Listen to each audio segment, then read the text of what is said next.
Hello, everyone. Welcome to your Media's weekly show, H panel. H panel. Today we'll be talking about Tigray, the path to and from the interim government, the interim regional government, and I'm joined by three panelists. Merit Abdurabrook has been here a couple of times at least. Brooke Rada and Radai Gabra. Welcome, gentlemen, to the weekly show, H panel. Thank you for having us. Great. Thank you for having us, Professor Getachew. Hello, everyone. Good to see you here. Yep. Thank you for having us, Professor Getachew. Good to see you here. Great. So we use first name base, so we'll continue that way. I think that there is a technical issue. The running text is not reflecting what we'll be talking, but I will adjust that. Tigray, the path to and from the interim regional administration. So as we speak, the parties, different actors, stakeholders in Tigray are in open and closed meeting in terms of establishing the interim regional administration. What is it? What has been done so far? And what it might lead or it might not lead to. So we'll be talking about that shortly. But first, what stood out for each of the panelists is what we would do as usual. Meratab, what was the highlight for you over the past 7 days? Thank you again. The highlight for me was the letter by Human Rights Watch last week. That was co-signed by more than 60 human rights advocates from mostly from Africa, and a lot of them from within Ethiopia, including Tigray. This was presented to the Human Rights Commission in protest of the Ethiopian government effort to block or to cancel the International Human Rights Commission investigation into Ethiopia. And I think past couple days also Amnesty International has backed up that effort, and they have written a letter to the Human Rights Commission appealing that they continue with the investigation. This investigation has been facing a lot of pushbacks from Ethiopian government. And now, especially Tigrayans, we are all worried that even the Tigrayan administration are not speaking up about this. So it is up to the Tigrayan elite and especially the diaspora to fight back this effort by Ethiopian government to block the international human rights investigation. The other highlight is, of course, the title of the day, the Tigray Interim Administration establishment has been going on. We have seen a two-day conference in Mekelle this week that is followed by a meeting within the Central Committee of TPLF and TDF also themselves. I believe they have selected people that are going to be leaders of the interim regional administration, I believe. So these are the highlights I have for the week. Okay, great. Thank you, Marata, for that. It's very important to highlight this issue of accountability that many are fearing that between Addis Ababa and Mekelle, this might be something that will be pushed aside. Bro, thank you so much for joining us today. I hope this will not be the last time you will be appearing on the H panel. So again, what stood out for you over the past week? Most of the things that stood out for me has been already expressed by Marata. The fact that the United Nations human rights actually pushed back against the Ethiopian decision to interrupt this accountability has been a very pleasant surprise for me.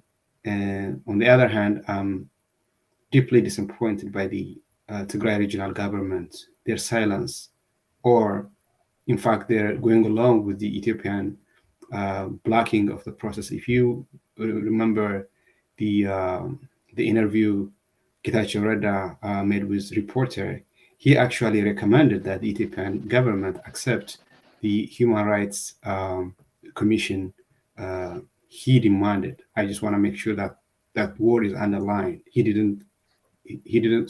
recommended, he didn't demand.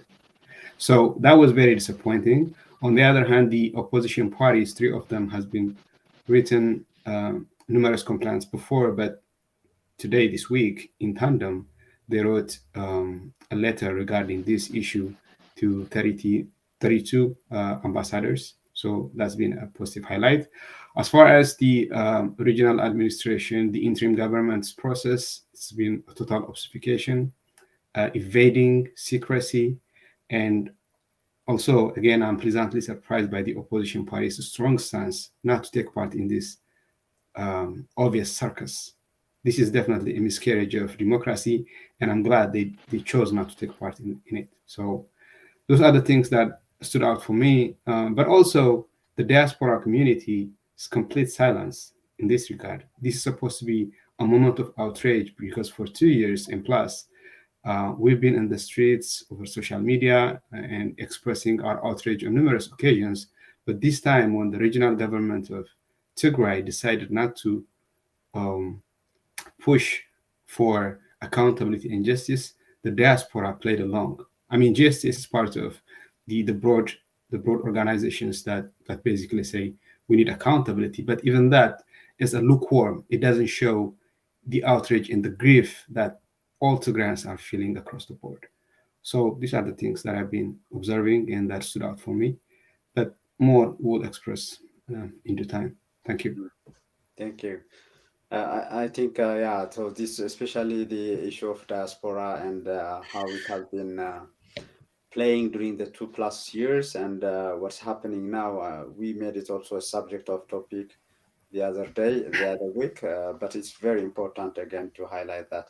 Rode, I know you joined us from the other part of the world, and I'm pleased to have you. And again, hopefully, if the time allows, if you are not at work, you'll join us in the next weeks as well. So, again, the same question. What are the headlines for you? Mehratab and Brooke have said most of the things already.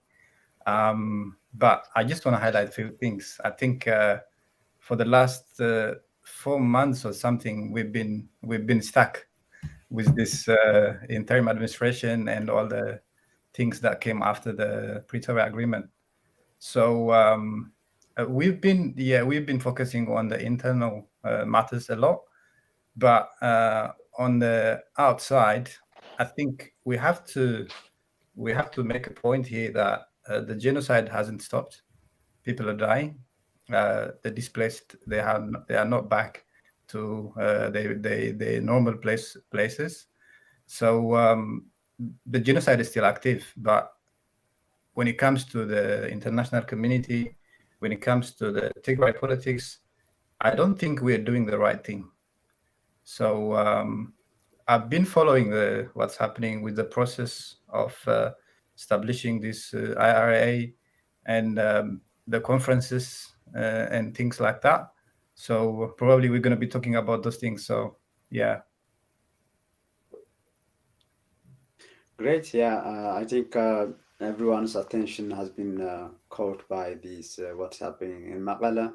But at the same time, with time, we know we have highlighted it before as well. Ethiopia is pushing a lot at the African Union level.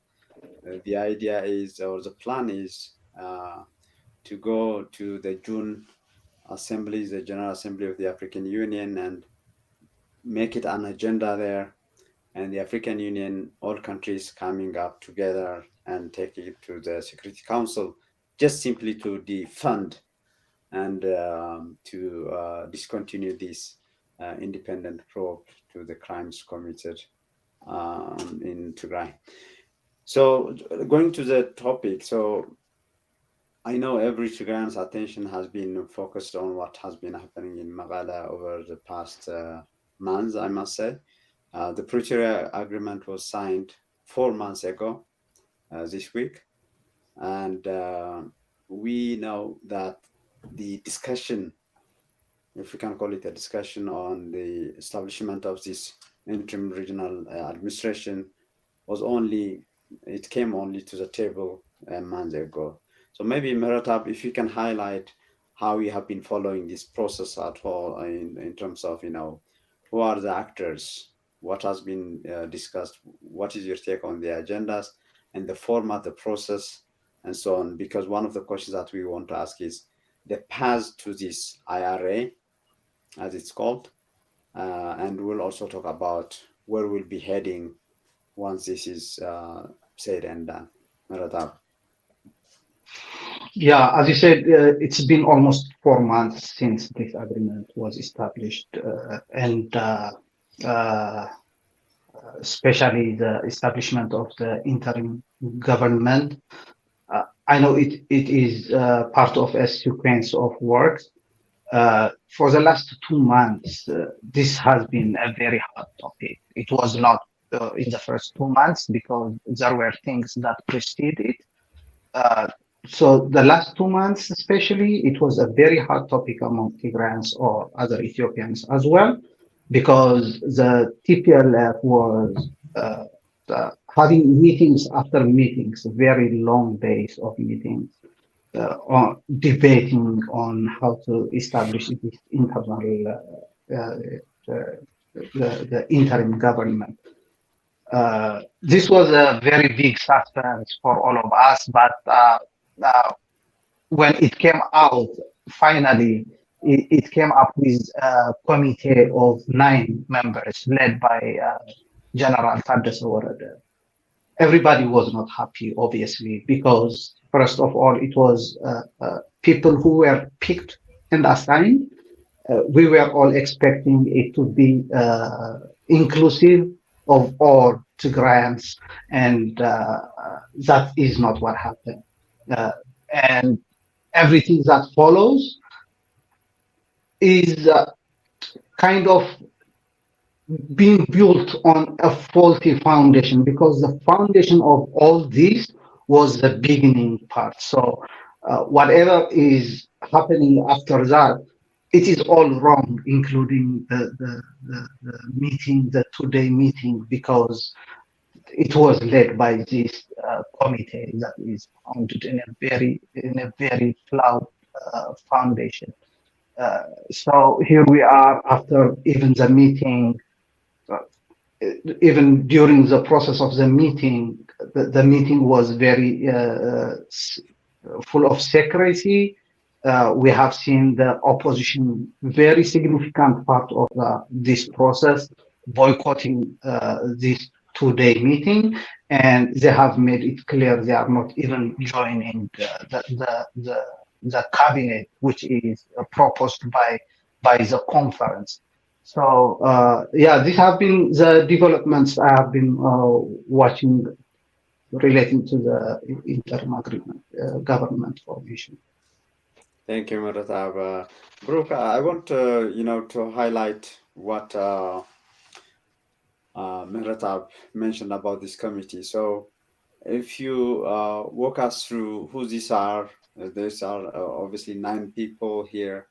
And in terms of the composition, in terms of how they came to be, the committee assigned, tasked with the establishment, who established them? Because there were a number of meetings, public gatherings where they faced a significant pushback by their own admission as well. Brooke? Yeah, so it's not clear who actually took the charge and handpicked them and assigned them this specific position. But from what we heard through different sources and some of them from the opposition themselves, it was actually Dr. Debretsion and Gabriel Michael who specifically handpicked each one of them. Now, when you look at it, it was supposed to be inclusive, transparent, and fair, but it's not. Actually, it's not inclusive, it's not transparent, it's not fair. It's not fair because there is 3 members of Central Committee from TPLF. The generals are considered part of TPLF, specifically when you look at Taddese history, when you look at what their shepherds, the way they express themselves, the things they do, their upbringing, and all the things that stand for, they are clearly TPLFites. When you look at Member Muluwerk and Marasa Tsahaye, they have been a regular panelist in News Oyane and TV Tigray. And Tigray TV and News Oyane, you don't appear by accident. You have to be a sympathizer. You have to be part of the clique of the TPLF. I don't know much about Dr. Hanessa, so I cannot really say much about it, but it's purely all TPLFites supposed to be representing different sectors. Now, be as it may, when you say there is educated, am I going to call it educated academia? I don't even know how to put the term in the scholars. Okay, let's call it scholars. That definition, scholar, is so vague. I don't know what specific demographic they are supposed to represent. But even as it is, when you pick a person and you tell him you're a scholar, and I'm picking you to represent some scholars without their consent, you're basically insulting them. You're not a scholar, you're a puppet. That's essentially that's what you're telling them. So Mamul Muluwerk, Marasa Tsahaye, and Hanessa were handpicked without any nomination, without any dialogue, without any due process, and they'll be put in that position. The same goes for the generals. For the TPLF Central Committee, I cannot say much because that's TPLF's internal working, and I'm fine with it. If they choose to handpick what they want to represent them, that's fine.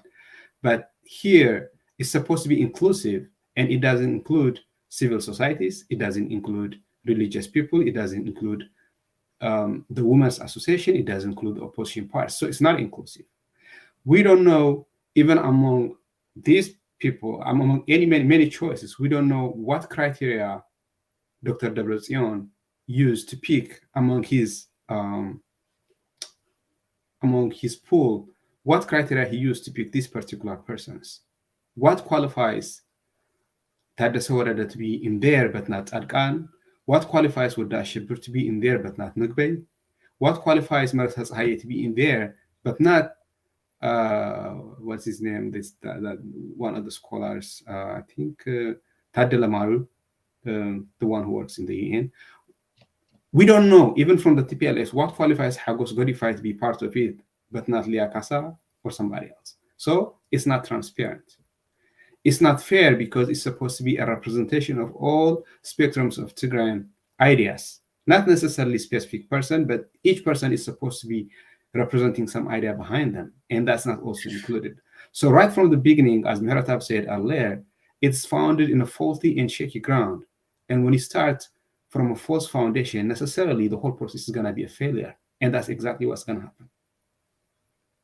So, I mean, you can try to paint it as we talk with the diaspora, we went into the public and make a town hall meeting and all that, but that's all to basically say, this is what we think and get along with the program. You can say whatever you want to say, but nothing is going to change. But if nothing is going to change, why are you talking to us? Why can't you just, write some letter or make a public announcement and call it a day? Because they want to give it a semblance of democracy. They want to give it a semblance of people have a say on the things, but clearly there isn't a say on it. If they come to the panels, they come to the public meetings, they come to any kind of engagement with other people, already making up their mind and deciding nothing's going to change. But see, they want to give it also a semblance of fairness and democratic process, but it's not. They're not fooling anybody. And I'm glad the opposition party exposed it for what it is, because this is a purely circus, and they shouldn't be taking part in this fabricated drama and giving it a legitimacy. So it's a legitimacy issue. People do not feel comfortable that these guys are actually leading the whole process, and they have expressed their grievance by overwhelming majority. And as you said, by the Sorada's admission, 90% of the people actually rejected. That right there should tell you what they've been following is a repeat of what has been going on. What got us into genocide, they're exactly doing the same thing, and we're supposed to expect a different outcome. Clearly, this is a joke. So that's my thing. That's the way I think about it. It's just complete circus. Thank you. Great, thank you, Brooke, for that. Radai, on the issue of opposition parties. So again, you are one of these people who have been following this closely, and I know the opposition parties met this committee. I think maybe within a day or two after their establishment, but then things went in different direction. So if you can walk us through, for example, in terms of the major opposition parties, we have Salsa Wayana, Tigray, and we have the National Congress of Great Tigray and the Tigray Independent Parties. Of course, the ruling party, at least, which was the ruling party until Pretoria Agreement, the TPLF, the Tigray People Liberation Front. So how have you been following what the political parties and how they were expressing in terms of the committee and all the process that led into the conference that happened last week? Radai. Yeah, I think what we have to know is like everything starts in November 4, actually, when the resistance started. Tigray was invaded, and then there was a genocide after. So especially the three parties, Salsa Wayana, Baitona, and Tigray Independence Party, they're actually nationalist parties, and they were part of the resistance, and they've been calling for inclusive transition after there was the victory of Alula Banega. So these parties, the first thing that we have missed was like when there was negotiation, they should have been included in the negotiating team in Pretoria. That's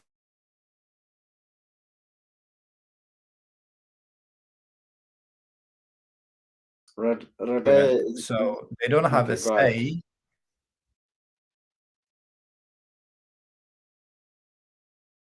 And then after the agreement, the thing TPLF is saying is just because it says the TPLF and the Ethiopian government have signed the agreement, the TPLF think they have an upper hand in the interim administration. I think that's false, because unless it's ambiguous in the agreement, it says it should be inclusive, and then there should be some negotiation between TPLF and the Ethiopian government. But that doesn't say the TPLF and the Ethiopian government must form interim administration. So the agreement basically has different drawbacks, but one of those good things in the agreement was like it could give us a chance where we can engineer Tigray politics for good. But TPLF think they have the upper hand in the agreement and they can dictate the terms. And these opposition parties think no.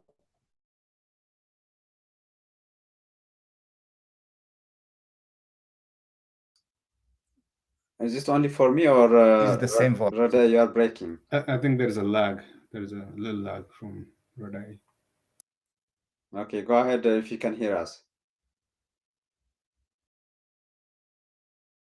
Yeah, it looks like frozen. Okay, now I think you're back, Radai. I was just explaining the process anyway, so it's gonna be okay. So at the end, I think what they are saying is they want to be presented equally with the TPLF in the interim.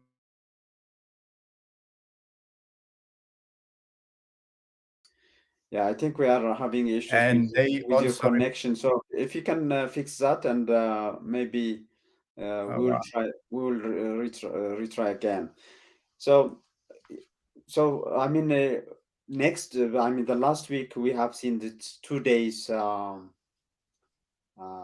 conference, and let's talk about that, because that's, I think, a major part, and whether this IRA would be different from what has been agreed. The end of the conference is a different story. We'll talk about that as well. But what is your observation in terms of that? Because out of these three parties, none of them took part in that conference. Our viewer is mentioning about Asimba. The reason we are not showing Asimba here is not because it's not a party, it's a party. Actually, we have been talking about Asimba as well in our shows. It's simply because these are the parties that are the TPLF and the committee has been having a lot of issues with. So that's the reason.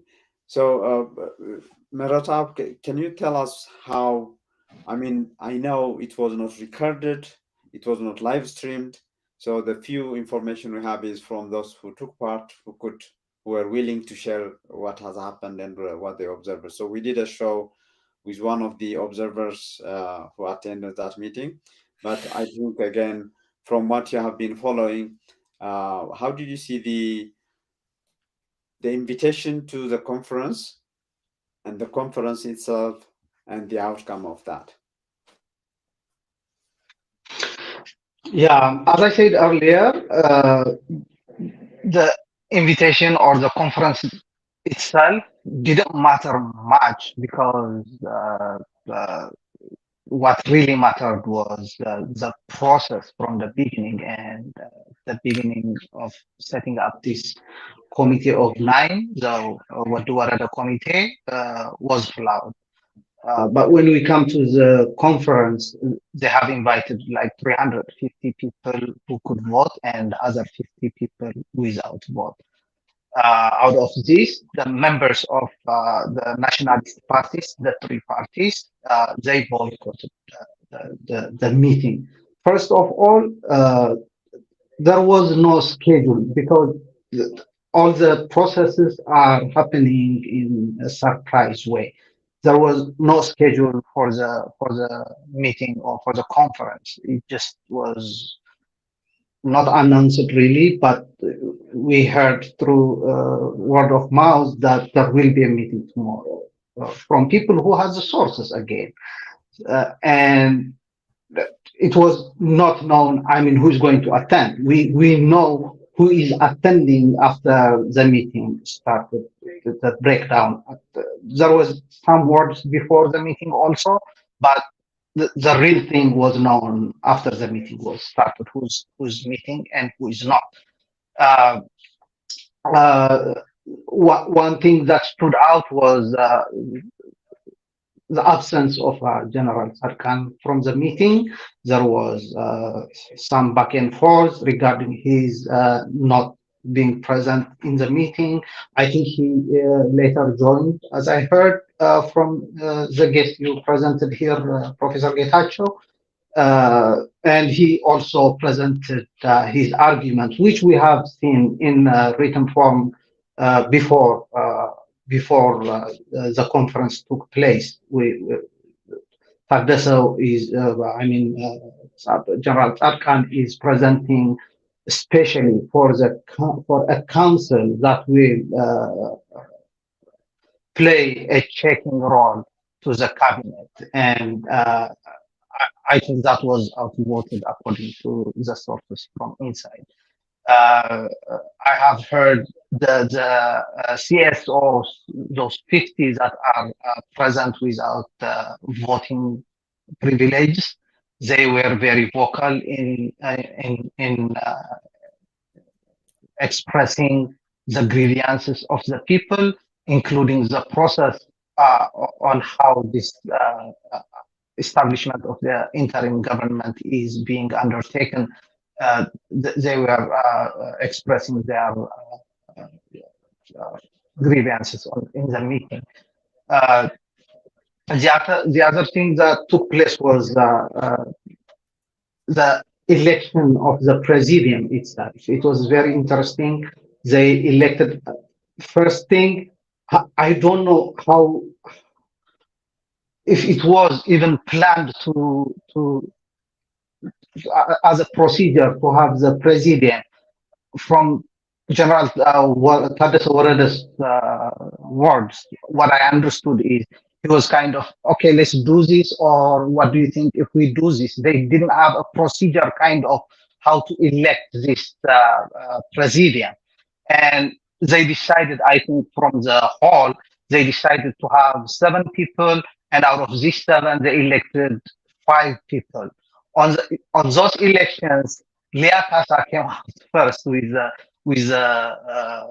most votes, and surprisingly, they have to convene and assign Debretsion again as a president. And I think that also raised an issue. Leah got the most votes. Why is she not the chairman of or the chairwoman of the president? But also they say that the president has a right to kind of deal within itself and assign its own president. So the conference in general took 2 days, and we have seen a statement after the 2 days. I think that statement could be well also prepared even before the meeting took place, because it didn't really matter whatever in that statement doesn't show you really what happened in the meeting hall. As you said, the meeting took place in secrecy.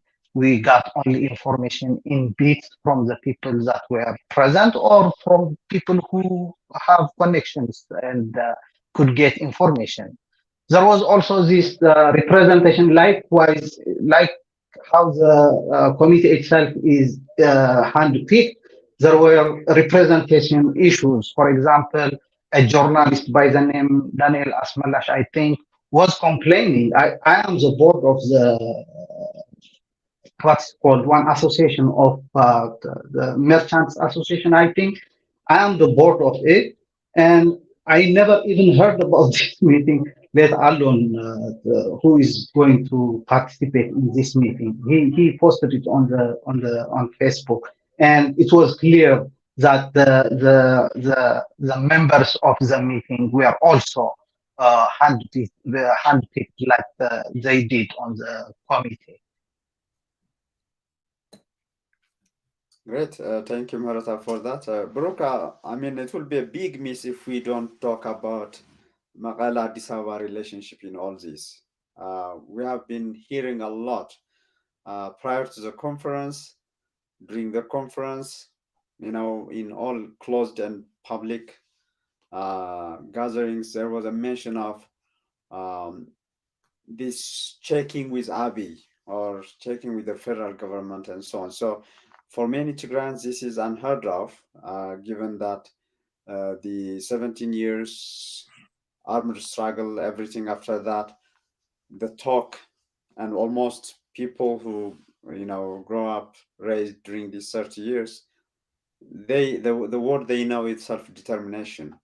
So how are you following this? How are your observation, your personal as well as your reading of social media and other media discussions on how Maqala is synchronizing everything that they do with Addis Ababa? Okay, I will address that. But if you allow me, I want to say a couple of points on the previous question that you asked Murata about the conference itself. So the conference itself, as we have already stated before, it started with the wrong footing because the committee was handpicked. And the conference itself was a surprise. It was not previously announced. And the documents that were read on the conference were not given handout to people so people can read the text and digest and contemplate about them and raise critical questions. The president itself, the way it was elected, is flawed, as Haratab said. The overrepresentation of TPLF. By what criteria is TPLF having that much representation? It was, after the Pretoria Agreement, they are just like any other party. The election, they kind of nullified it. Whatever legitimacy to power they have, they signed it off. So now they got this overwhelming majority of the people in the conference. Even if the opposition parties actually choose to involve, they will be outvoted by the sheer number of them. Asimba was there, for example. It's true.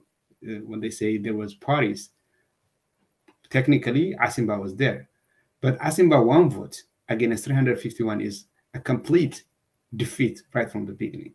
The other thing is, it wasn't televised. It wasn't, at least the record, what was said, what was decided, what kind of issues were raised, is not public. We don't know what happened. I mean, some people are telling us this happened, that happened, but at the end of the day, it's a word of mouth.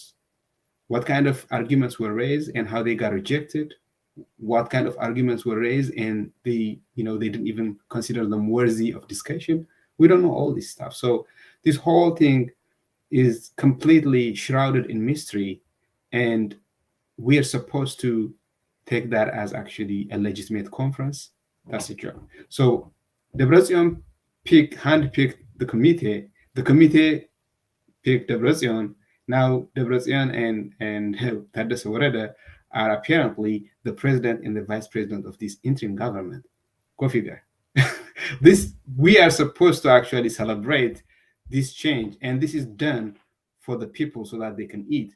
In the first place, putting food as a bargaining chip to interim government is a no-no. Now I'm going back to that question that you're asking me.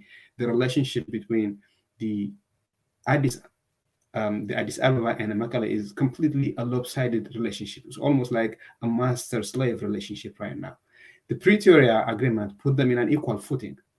What it means is that the Tigray government is supposed to be inclusive, but it should also work in conjunction with Addis Ababa. But what's happening right now is that the Tigray, quote-unquote, government, I don't know if I'm supposed to call it government, but the Tigray, who was supposed to be representing the Tigrayan people, is completely hijacking the democratic process, and they are actually begging periodically for a blessing from Addis Ababa. So as you can see, the Addis Ababa has all the say that these guys are going back and forth for approval. They are not negotiating in equal footing. All the sacrifice, all those 2 years of war that ravaged our country, all the rape, all the genocide that is committed to us, they basically flush it down the toilet. They are now begging for legitimacy from Abiy government. But why didn't you actually join the PP party 2 years ago without any damage? See, it's not only they can say we got defeated, our people are in dire need of humanitarian aid and all that stuff, but it took them about a week to dismantle, demobilize the only bargaining chip they have, TDF, but it took them 4 months. Still, our people are not eating. Well, at least not to the extent that they're supposed to be eating. And right now, the Tigrayan population, the Tigrayan elites, the Tigrayan political party, the Tigrayan stakeholders are completely disregarded by TPLF. They are being ignored. Their ideas, their input is not even immaterial. What they are looking for is an approval from Arat Kilo. So the whole thing, the whole legitimacy is coming from Arat Kilo. That shows you the, outrageously lopsided relationship between Arat Kilo and Mekelle. Now, if this thing is going to endure, time will tell. But what they're doing is completely a wrong way of interpreting, wrong way of exercising the Pretoria Agreement that was put in place. Yes, it's true. The Pretoria Agreement was signed by TPLF and the Ethiopian government. But as soon as they signed that agreement, TPLF is just like any other party. They don't have the sole or the majority say in what happens to Tigray, because this is a Tigray's affair, not a TPLF's affair. And they are making it about power, not about the people, not about the country itself, not about the sovereign regional government, so to speak. They are acting like a puppet, and we should call them as such. Thank you. Great, thank you, Brooke. Rhoda, I really, really hope that your connection is working now. You can comment on what has been said, and you can also continue on what you were saying before. But I just want to throw a question as well for our viewers to know, because the panelists are already mentioning some of that, the outcome of the conference. So this is what we know now, but given the developments after that, some of the numbers could change. So TPLF has 14.5% positions out of 26, 27 positions. I'm saying positions deliberately because there is cabinet, there is cluster coordinator, and there is president and 2 vice presidents in that 5 to 1 year duration of the interim government or administration. So TDF and the scholars representation would have the 2 vice presidents. We know now that TDF has Taddessa Warada, who was part of and the leader of the committee that was tasked, that was assigned to establish the government, is part of the government now. And what the Ashaber, General Tafla Ashaber, Major General Tafla Ashaber, who is also part of the 9 members committee, is now part of the interim Tigray administration as well. And an additional general, a couple of generals actually, is Fusa Manjus, or Fusa, otherwise Fusa Kidanu, is part of that. And General Zaudu Kiros, who was part of the presidium, is part of the administration now. On scholars group, we don't know yet. Opposition parties, we know, again, not only boycotting the conference, but as it stands now, Salsai Wayana and Wunat or TIP have communicated to the committee that they are not going to join the interim administration for the reasons the panelists were mentioning. We haven't confirmed yet about Baitona. There is an information that they are also not joining, but it's a mixed, information out there. So we'll be checking with them. So that is a picture what we know now. But as I said, the numbers could change. Some of them might shift to the other group, or and so on. So Radai, you can build on what you have been saying, and if you want to comment on the other panelists also. Yeah, thank you, Getachew. I hope the network works now. What I was trying to say was like the TPLF, they think they have the upper hand in this negotiation, and they should have the upper hand in the incoming interim administration. And they think this comes from the agreement itself, because it says there will be discussions between the parties. So those parties are actually TPLF and Ethiopian government. But at the same time, it also includes, says it should be inclusive. So the point I'm trying to make here is when it says there will be communication between the two, the Ethiopian government and the TPLF, it doesn't mean the new government should be made from both of them. It means they have a responsibility to make sure that this transition is inclusive. So they are just misinterpreting the agreement into their own benefits, and I don't think that's fair. And the stakeholders in this whole process should follow that. So that's one of the reasons that they present. And the second reason they present is they have been playing the leading role in this resistance against the genocidal forces. So they think they have the experience to deal with that. But again, that kind of thinking, I don't think it's good for Tigray anymore, because we have seen what we have been through. So I don't think that's also a good reason. But at the end of the day, I think the opposition parties, they're doing what they can, and they have tried to be principled from the start, from November 7th. They have rejected the administration that was installed by Abiy Ahmed, and then the same thing, they're rejecting the administration that is being installed by Abiy Ahmed at this time. So I actually respect the way they're standing for the people's rights, and I think that's that's a good job. But at the end of the day, I think they're not going to be joining the cabinet, and which is good. But one thing here is the GSTS, or like what we call the elite, is going to be represented in the IRA. As we've seen last week, the Union of Tigrayans in Europe the GSTS and the unity of Tigrayans in some way, like those press conferences, press releases saying that the process is rigged, the process itself is not inclusive.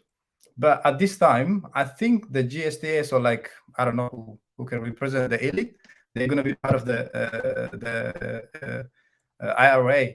And I don't think that's consistent enough.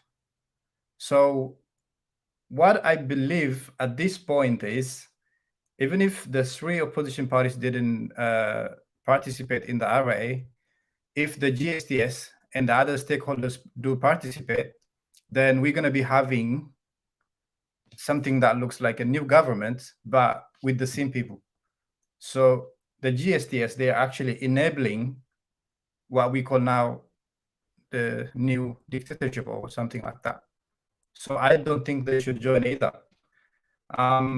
So those are the things I want to say. But at the end of the day, for people saying, there is a problem in Tigray, so we should establish this, we should go forward and do these things, we have to be quick and all that stuff. I understand. We have to be, quick. There is public servants. They need to get paid. There is humanitarian crisis. There is the issue of this accountability. There is so many things that need to be done in Tigray. But at the same time, we shouldn't be making the same mistakes again and again. We should fix the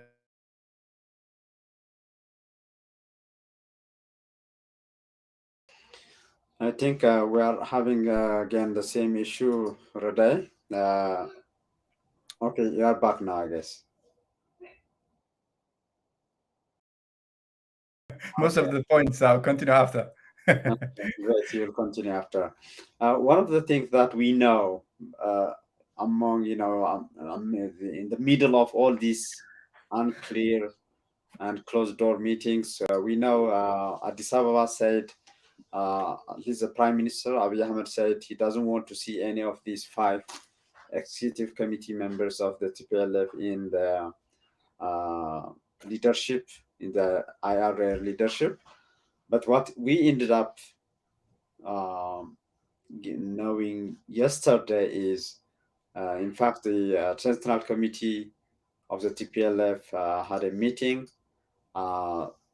These are some of the central committees that are active in Magala now.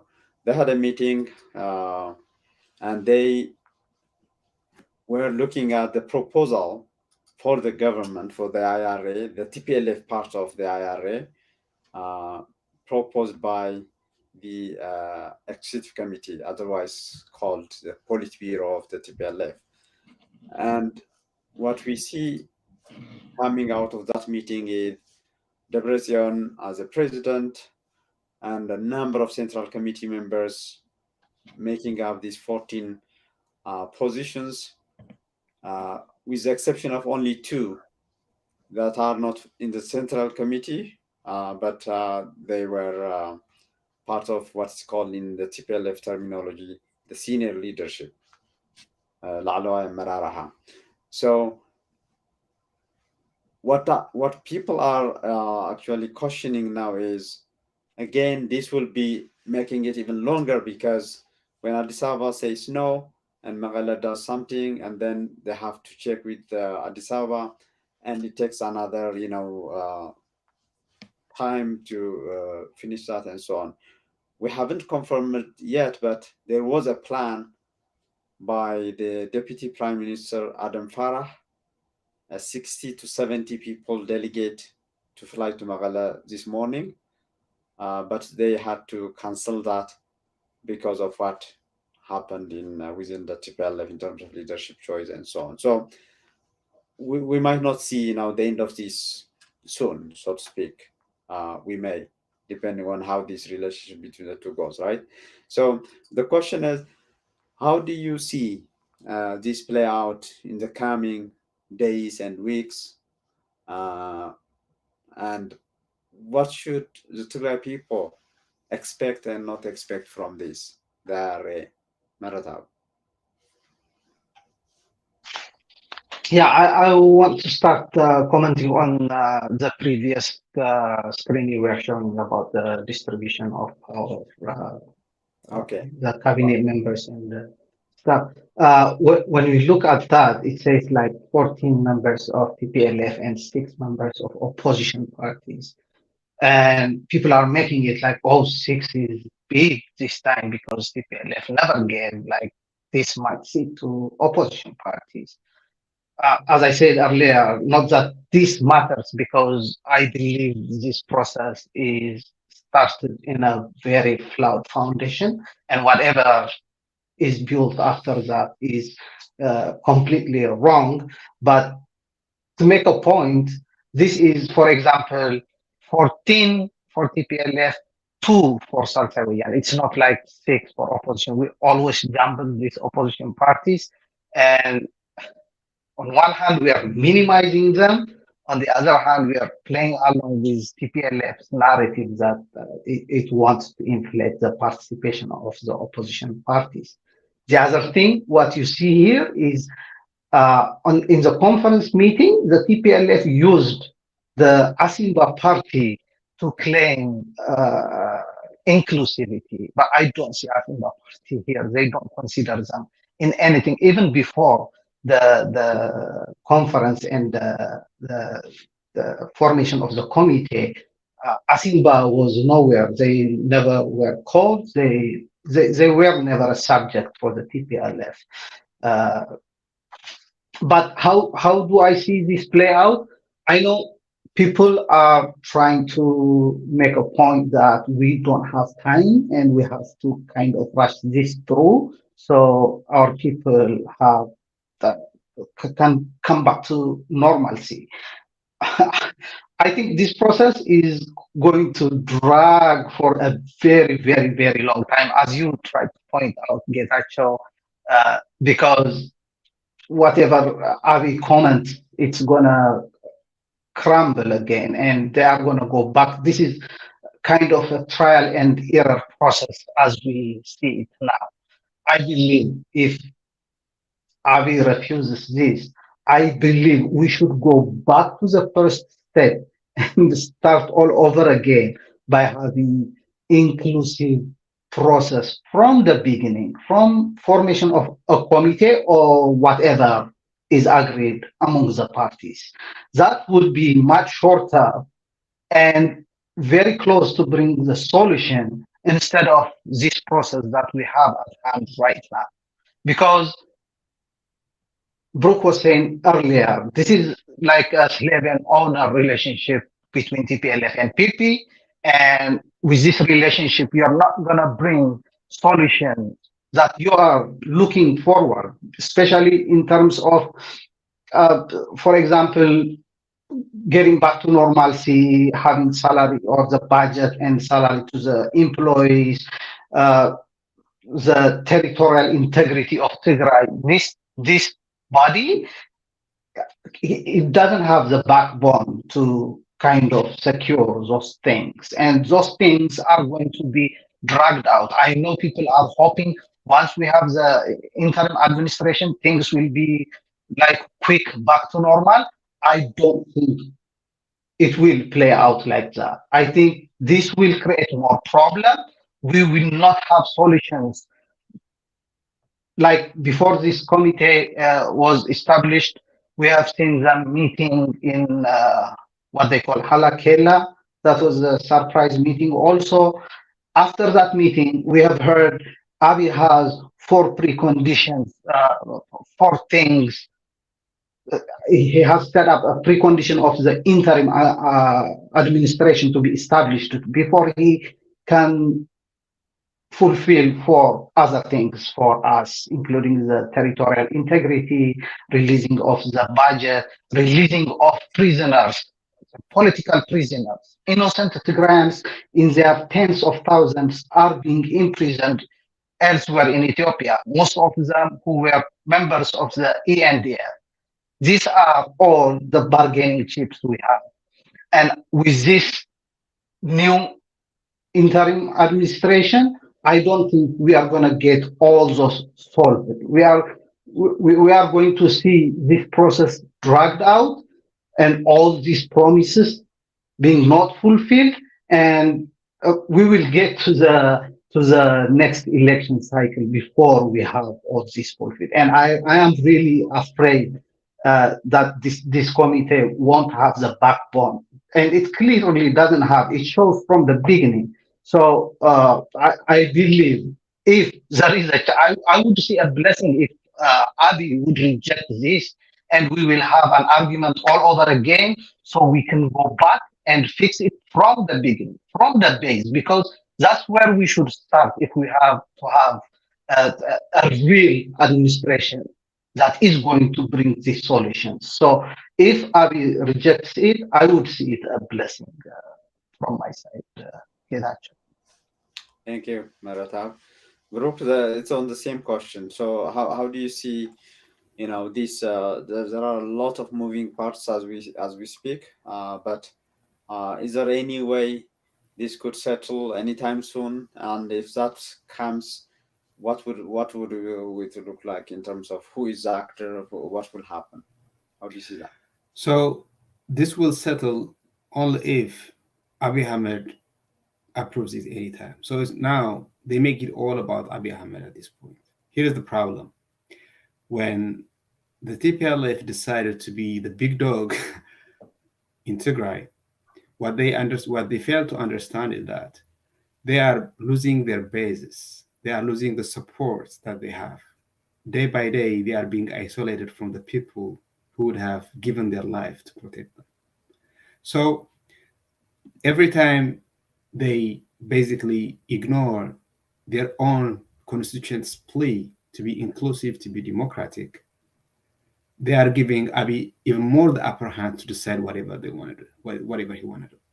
So they're gonna do their own secret meeting somewhere, decide this is good for TPLF, not necessarily for Tigray.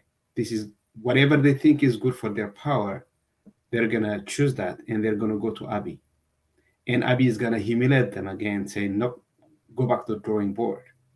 And then the people of Tigray are getting mad by the day because the people are not getting their salary, people are suffering, there is hunger, there's all kinds of shortages and hardships. People are getting mad, and every day they made a mistake. Every day they go to Arat Kilo and they get rejected and humiliated. They get isolated by the day, and Abiy gets the upper hand every day. So ultimately what's going to happen is that he can toy with them however he want to do. But that process could go long or short based on what TPLF choose to do. Basically, if they choose to be inclusive, if they choose to make the process fair, they might actually get what they want. The problem is not TPLF getting the lion's share of the power. It's just the way they do it that's becoming an irksome here. So if they have done the proper way and people kind of understood, given their broad network, the things they work, let them get the lion's share. The Tigrayan people, the Tigrayan stakeholders would have rallied behind them, and that would give them basically a bargaining chip to say, stand up for Abiy action, to stand up against Abiy actually. No, this is what we're going to do, and we're going to do it because it's our unity. It's the people of Tigray who rally behind them that allows them to stood these 2 years of massacre and carnage. They survived because the people of Tigray were behind them. Now, when they disrespect the very people who give their life to sustain them, they are actually losing their bargaining chip, and they are becoming a mere puppet. And the more they isolate from their people, the more power Abiy has, and the more he gets to decide what is good for Tigray. And what's good for Tigray, when Abiy decided what's good for Tigray, it's not necessarily good for Tigray. It's good for him. So either way, at the end of the day, this process could be prolonged, and I think in all reality it's going to be prolonged. But what's going to end up happening is that TPLF will lose, but they're going to drag us down to that misery along with them. The winner is going to be Abiy ultimately, because they choose to be dictators. They choose to basically hold on to their old, outdated mode of doing things. And because they refuse to listen to reason, they refuse to listen to appeal, they're going to lose, But more importantly, the people of Tigray are going to lose big time. And it's really sad to see it because it doesn't take a genius to predict what's going to happen. Thank you, Professor. Thank you, Brooke. And Radai, on the same topic, how do you see this coming along, and what might Magala do at Disaba? Within Magala, diverse voices, the people, the opposition parties, and you have the scholars group that, as far as we know, they will be joining the IRA and so on. So how do you see this all playing out? I don't think we're going to be starting from zero, to be honest. I see the TPLF and PP cooking something together. And the way it's going, we can't say Abiy is not giving blessing to what's happening in Mala. So to be honest, I think whatever is good for Abiy, it's going to be done in Tigray. So at the end of the day, I do see this interim government getting established, even without the opposition parties. And let's see what the elite or like the scholars group whether they have to join or not. I hope they will not be embarrassing themselves, because at the end of the day, I don't think we're securing the interest of Tigray in this interim administration. And I don't think we are doing anything good for the democratization process of Tigray in the future. What we're trying to say here is not actually, I was reading on the comment section, and people were saying, you guys, you come here, you criticize TPLF. We're not doing that. We don't want to do that, honestly speaking. Just because TPLF is leading Tigray doesn't mean Tigray is all about TPLF. We're talking about what's best for Tigray, to be honest, usually most of the time. So what I want to say is, we are saying Tigray is much more than TPLF. Tigray has much to offer beyond TPLF.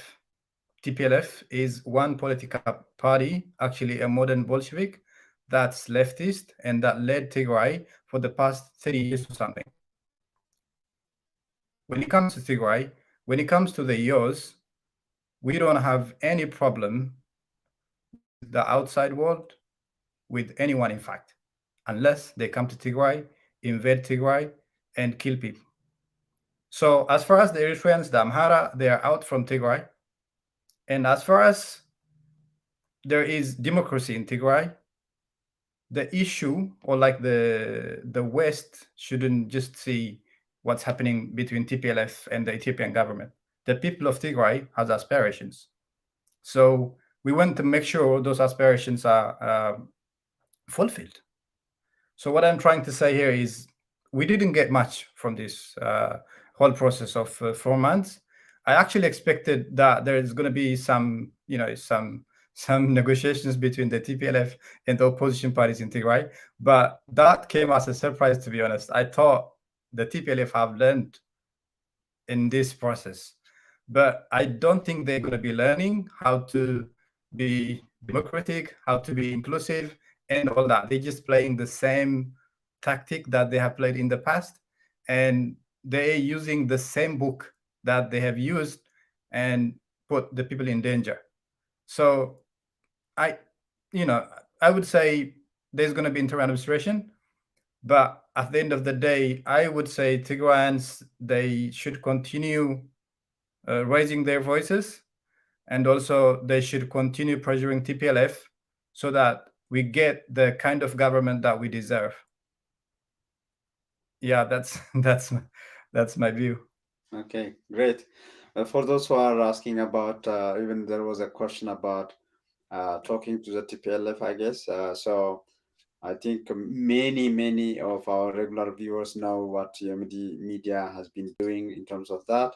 Even today, when Getachew Reda tweeted this, we asked it both on Twitter under this comment, but also by texting to his phone number, by calling him, he didn't answer, to come and explain what is going on in Tigray, what might or might not go in the coming days and weeks. So we have been always making an effort to get them to the media. On the committee, there were at least 2 meetings I participated in at the public forum with the Wadura's committee. We asked there too for them to come over to our media to answer, and he promised, and we tried to arrange through one of the committee members. They promised as well.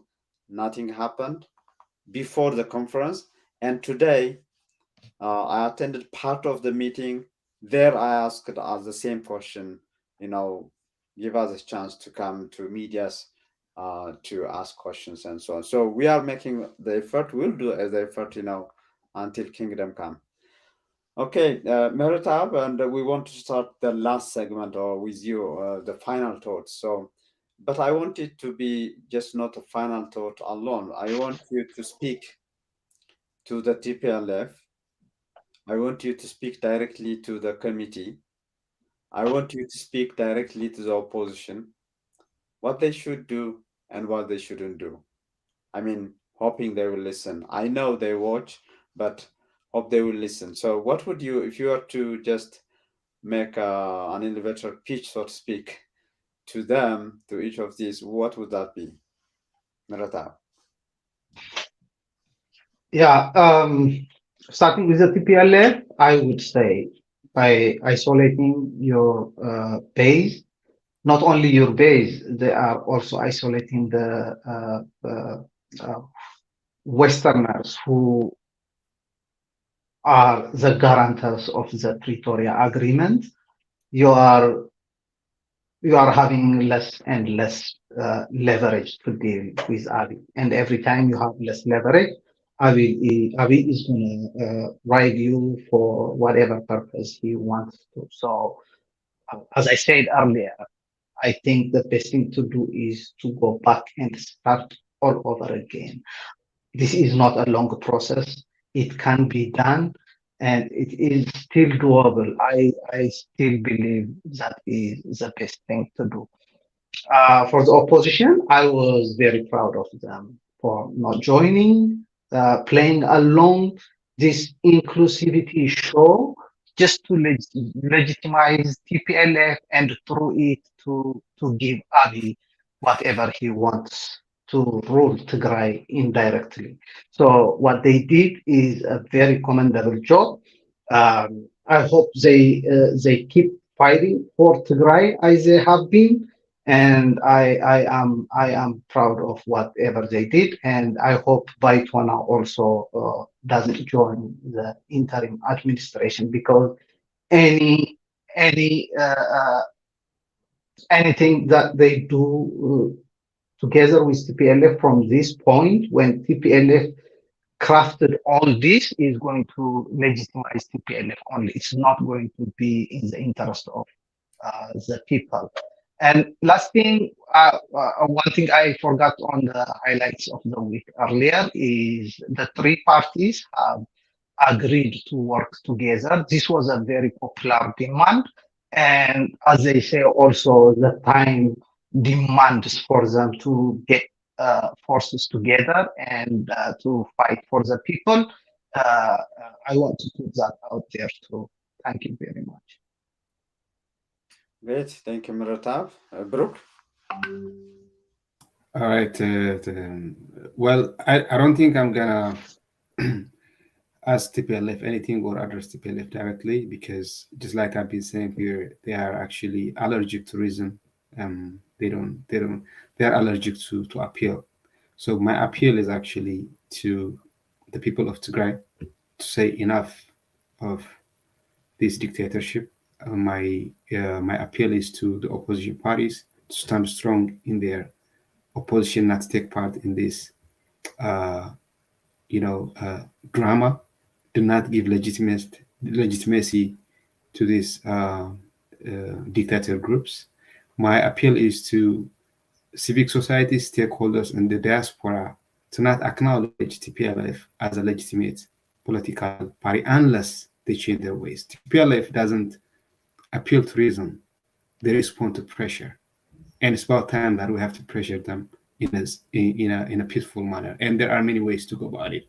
If the people of Tigray, along with different sectors of the society, plus the opposition party, if they do not accept this drama, the international community is going to take notice and they will put pressure on it, because the Pretoria Agreement demands that it should be inclusive, fair, and transparent.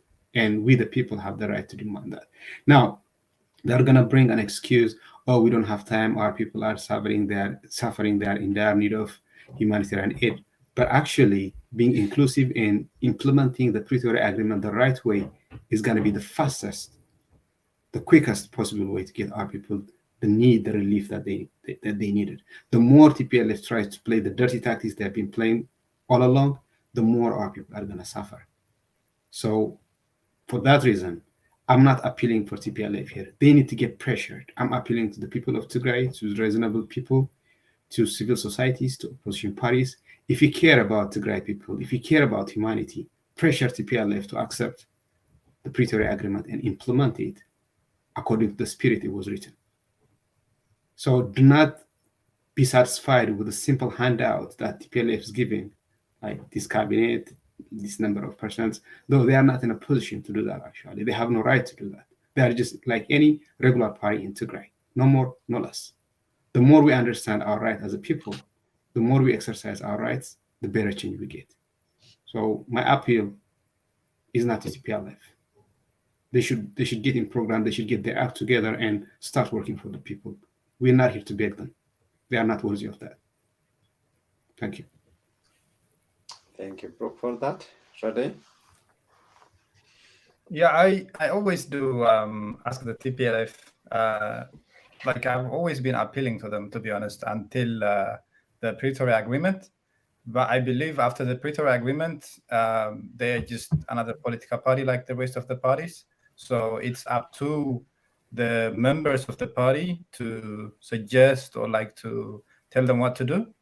But to be honest, as a Tigrayan, because TPLF affects me somehow, I want to say a few things. I think they've gone away with few things in the past because they have had this social base, and they've been taking the people of Tigray for granted, because most people, they see them as a resistance force.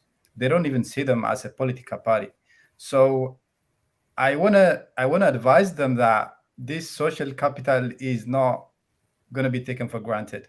And the people of Tigray, especially the yours, they have changed. I don't think they know. So I want to let them know that they have to follow, or like they have to respect the people's interest. And then they have to make sure that the people's interest is above the party interest. We know the TPLF, they have their own party interest, they have their own ideologies, and they have their own way of doing things.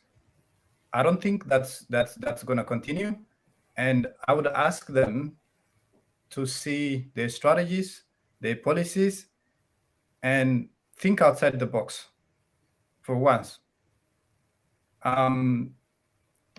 We talking about ideology, we could talk about so many things. It's up to them. If they don't change, I don't see them having supporters more than 5%, 10% in the future, to be honest. So those are one of the things that I would advise them to the TPLF. But I do respect the things they did in the past, honestly. And I know the people of Tigray has respect for that, but I don't think they have the right ideologies and policies that can lead Tigray out of this crisis. So that's one thing I would say. But if they did the right things, maybe they could have some benefit to the people of Tigray and also to the political spectrum in Tigray. To the opposition, I think the opposition, everything is not perfect. They could be doing some things better, but at the end of the day, I think the opposition, I like the way they stand for things. I like their principle, and I like the way they are approaching TPLF. They are saying we're not going to be used unless the people's interest is respected, and that's a good stance. But one of my advices to the opposition is, this is unpopular opinion. It's just my opinion. I think independence is going to be a process in Tigray from now on. It's not going to be an outright decision by the people of Tigray where we will be having an independent country the next year. So I think they should continue to be nationalist, liberal, but at the same time, they should know that the process of independence takes time, resources, and it may also be good if we can, have some political arrangements with Ethiopia or the rest of the region, so that we have a safe transition to independence. So I think they need to focus on those things, the policy-wise, the process, and things like that. At the end, I think to Tigrayans, I think we've fought hard for the past 2 years. We have done what we could do. But I think this is the time we take politics seriously, especially to the elite. We have to take politics seriously. We have to read about things and say or advise or pressure the TPLF to follow the people's interest. I don't think they're following the people's interest at this time. And this is down to two things. The first one is we don't have independent institutions. The second one is we don't have an active elite. Our elite is passive. So we should focus on, improving ourselves, being active in politics, and dictating the interest of Tigray to Tigrayans and to the outside world too. And I think we're going to be doing that. At the end of the day, we have passed through so much in the past 2 years. Almost 10% of the population is gone. There is going to be, we are still under genocide. There should be accountability. There is so many things we should be doing. But at the end of the day, I think the people of Tigray have done much in the past 2 years, despite the fact that TPLF were not, ready enough to take this struggle to the next level. So I would say hats off to the people of Tigray, and Tigray تسعر مودات. I think because everybody says that, so it's better when we say it in Tigrinya. Okay. Thank you. Well, thank you, Rade, and that ends our show today. And it was a great pleasure to have you all for this insightful conversation, Muratab, Brooke, and Rade, and hope to see you again soon. Thank you. Thank you, Getachew. Thank you all. Thank you, everybody. You've been following us live online with the H Panel, the weekly show from UMD Media. Today's topic was Tigray, the path to and from the interim administration or regional administration. We are also live. We are also broadcast on satellite under the Horn Broadcasting Services to the Horn of Africa, on YSAT. And that was the show for today. Good night and good day. Bye.